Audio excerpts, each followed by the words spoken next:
Hey y'all, welcome back to another episode of our How to Start a Sourdough Starter series. Thank you, Jesus. It is another beautiful day to be baking sourdough in the kitchen. Now, today I'm going to have a little chat with you before I start baking on the tools of the trade or the tools for the trade and what you need to begin your journey as a sourdough baker. Now, the tools you need are fairly simple because sourdough baking in itself is fairly simple.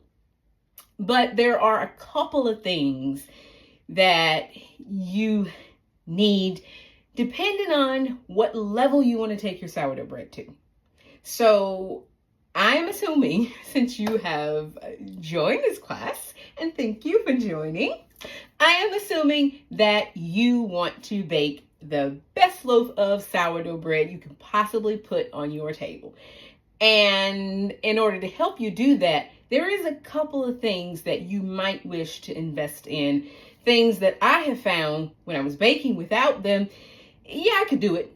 Of course, you can just bake with the bowl in your hands. You don't really need anything else in an open fire. You don't even need an oven.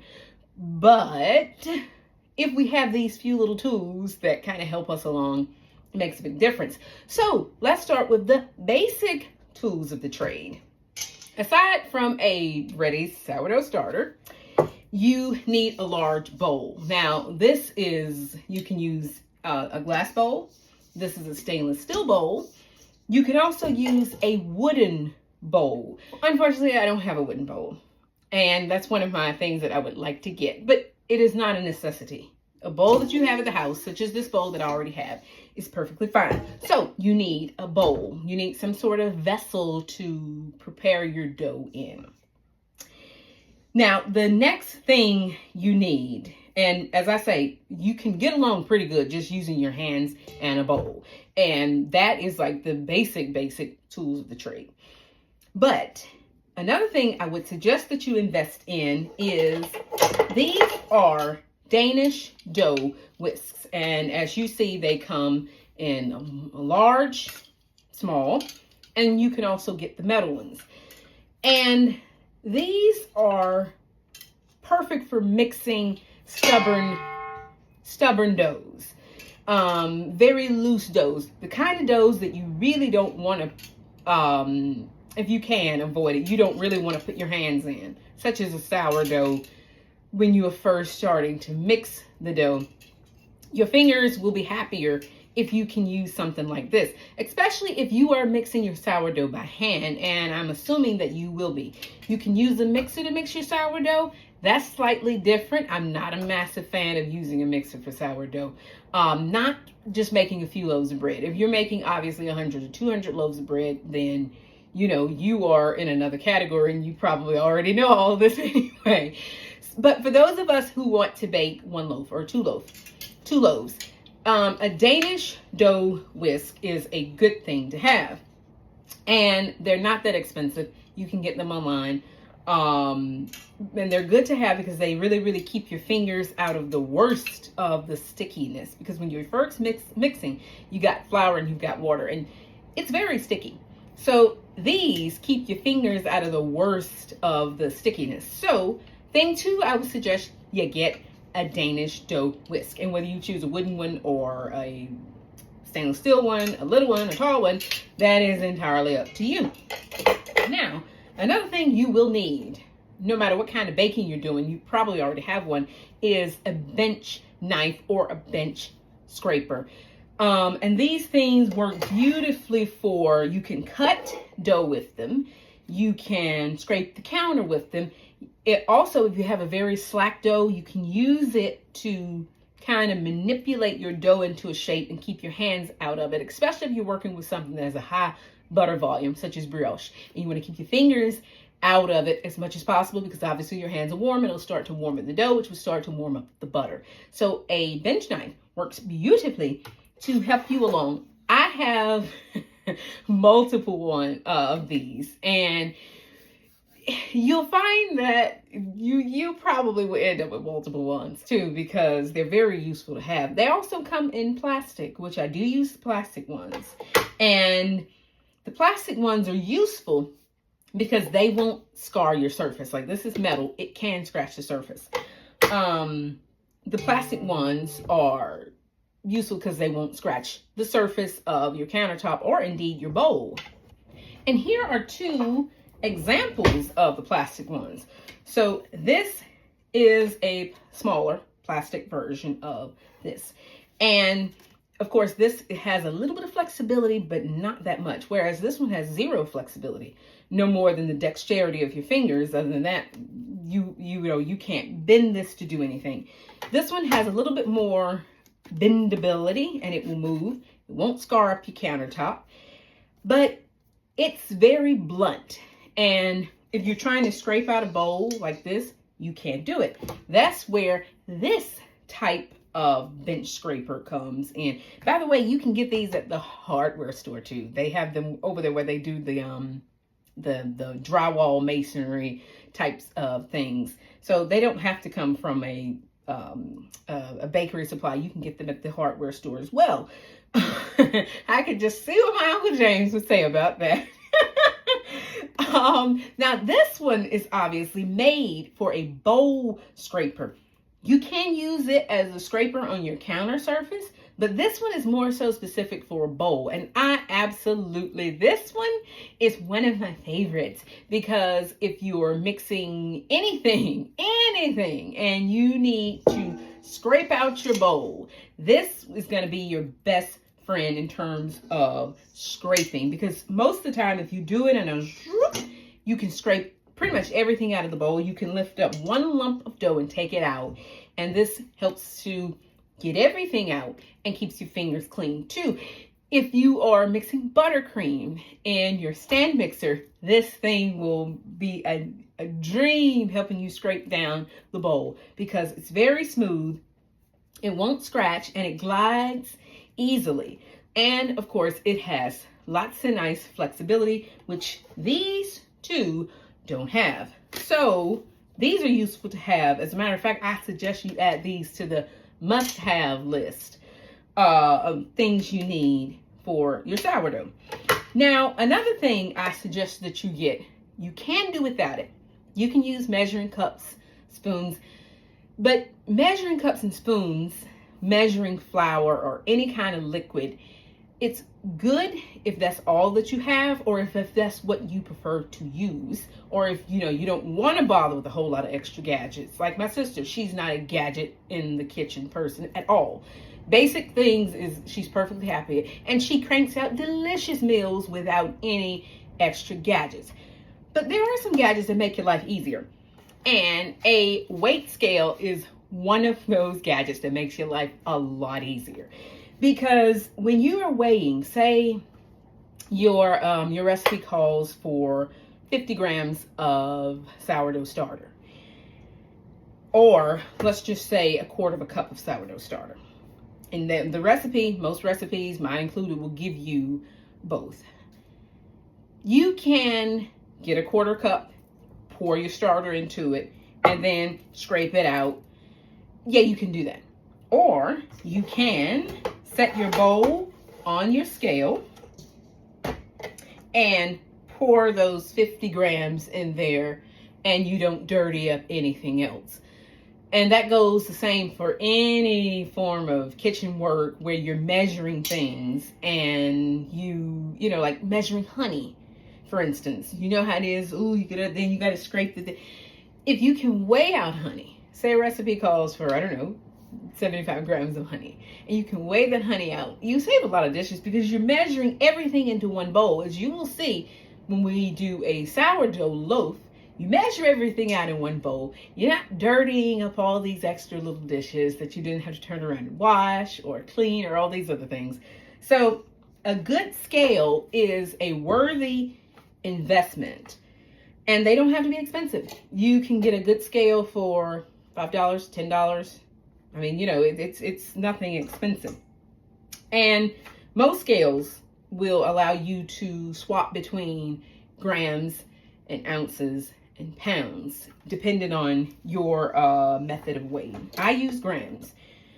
Now, another thing I suggest that you get to use, and you may already have one, is a thermometer. Now, you say, Sarah, I thought these were only useful for checking the temperature of chicken, steak, and candy. Yeah, but they are useful for other things. One thing you'll learn about sourdough baking is temperature is one of the important things, because the temperature tells you what's going on with your dough, what your dough is doing, how it's feeling. You can't only know that, not just by looking at it, but by the temperature of your dough. A good sourdough, meaning the dough itself, ideal temperature is between 73 and 76 degrees. Summer or winter, when you are mixing the dough, when you're allowing it to bulk ferment, when you're doing stretch and folds, you want that dough to stay between 73 and 76 degrees. If it goes below that, that's fine. It just means it's going to take a little longer than what you may have anticipated because your dough is colder. If your dough goes over 76 degrees, that means your dough is warmer and it's gonna work a lot faster. So you will only know that by using a thermometer. And you can go by the feel of it, and if you've baked, like say for instance, you are one of those people who have become super experienced, like decades of sourdough baking, you may go, I don't need that. I know what I'm doing. That's fine. But I have to say I need it, because plenty of times I've looked at dough and it's like, oh, I don't think it's doing anything. It hasn't. And then I check the temperature and I'm like, oh no, this dough is 77 degrees. This dough is doing something. A cold dough isn't really doing anything in that regard, not when you're in the mixing stage. So using an instant read thermometer to simply plunge it into your dough and check the temperature. Another thing it's useful for is checking the temperature of the water that goes into your dough. You don't want your water to be too hot or too cold. Now, I don't bother with the water temperature unless it's an extremely cold day or it's an extremely warm day. If it's a very cold day, I want my water to be a little warmer than, say, 70, 75 degrees. If it's a very warm day, I want my water to be colder, because I know just the temperature in the house is going to heat it up faster, and that can kind of slow it down a little bit, stop your dough from just taking off running quite so fast. So that's the only reason why I measure the temperature of water. The best way to measure the temperature of water is just put a few drops on the back of your hand. If it feels nice, neither cold nor hot nor super warm, it's good to go. And the same thing go when you're making any kind of bread and you need to put liquid in it, unless it needs to be a specific temperature. Just put a few drops in the back of your hand and that is plenty warm enough. Now, some other tools that you will need. Once you get your loaves shaped and you're ready to put them in the fridge to cold proof, you need some sort of vessel to hold the dough to allow it to develop its shape. Sourdough is very slack because of the high the liquid content in it, and because the sourdough starter itself can kind of make it a little more slack than normal doughs. So sourdough needs something to help it develop its shape. Now, so you can't just take your loaves, your dough, shape them, and then just put them somewhere. They'll just go bleh, and they'll spread out, and you won't get that nice because your dough just went bleh. So to help it hold its shape and maintain a shape and develop a shape, these are called Bannetons. You can get, these are wood made out of bamboo, which is very lightweight. They also come in a silicone plastic, which I'm not a fan of, and they also come in wood pulp. And these, or the wooden ones, are my favorites because They allow, but you can also use a stainless steel bowl or a glass bowl. Well, not glass, but you can also use a stainless steel bowl like what I have here. You can use a smaller one, line it with a kitchen towel, and then just tip it out to tip your dough out. You can do that. That's perfectly fine. Again, you don't need to buy these. You can use just a stainless steel bowl. But the reason why I suggest that you do invest in one of these, or two of these, how many you think you will need, is these allow your sourdough starter to breathe, because they're not airtight like the stainless steel bowl. And this, with a towel, can make your dough a little bit gummy-like, because the moisture gets trapped in there and it has nowhere to go. And so it just settles on the surface of your dough and becomes slightly gummy. So that's where Banneton come in. These allow a little bit of airflow, not too much to dry your dough out, but just enough so that your dough does not become doughy or gluey. Now the shapes, that all depends on what shape you like. You can use a round one for a sourdough boule. That's what is pronounced, boule, which is French meaning round. You can also use an oval shape, which will give you a sourdough bâtard, which is this beautiful oval shape. This is my favorite. Because when people ask me what kind of dough should I do, the bâtard or the boule, my answer is, what are you gonna do with the dough? If you like to make sandwiches, or like something that requires a specific shape, a bâtard is going to be your best shaping option. If you just like to slice some sourdough, put it on the table, serve it with soup, put it in a bread basket, serve it with soup, a boule is probably going to be your best shaping option, because this one is the least fussy. But again, I prefer the oval bâtard because I just do. Now, what you bake your sourdough bread in also depends on how you shape it. This is an oval Dutch oven, and if you were baking a boule, a round one, you would use a round Dutch oven, because obviously you cannot put a round loaf of bread into this or you end up with a weird shape, and vice versa. So what vessel you'll be baking your sourdough in depends on the shape that you would be shaping it into and the type of Banneton that you would be using anyway. Now, if you're going to bake your your sourdough loaf on a baking stone or a baking sheet, it doesn't matter any more than the space that you have on the sheet, whether you do the oval or the round. It doesn't matter. But as I say, if you're using the Dutch oven method, you're going to have to consider that in the shaping. Now, which is best, the Dutch oven or putting it on the stone or sheet tray in the oven? I prefer the Dutch oven.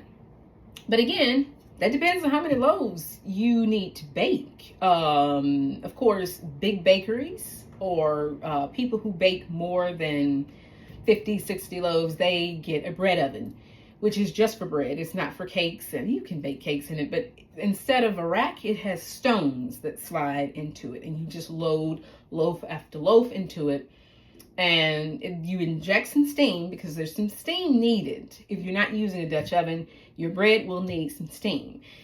In a home oven, you would just put a sheet tray underneath your bread that goes in the oven, pour some water in there or throw some ice cubes in there and shut the door quickly, and that creates the steam. If you're baking with a Dutch oven, when you put your bread in and you close the lid, that seals and locks in the moisture that's in the dough.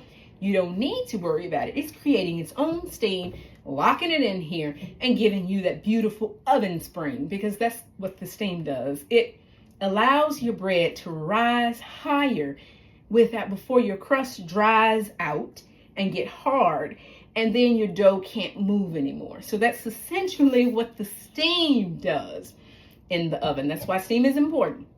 No steam, your dough it'll immediately dry out on the surface, and of course it can't expand anymore because it's gotten hard, and it stays in that little squat shape.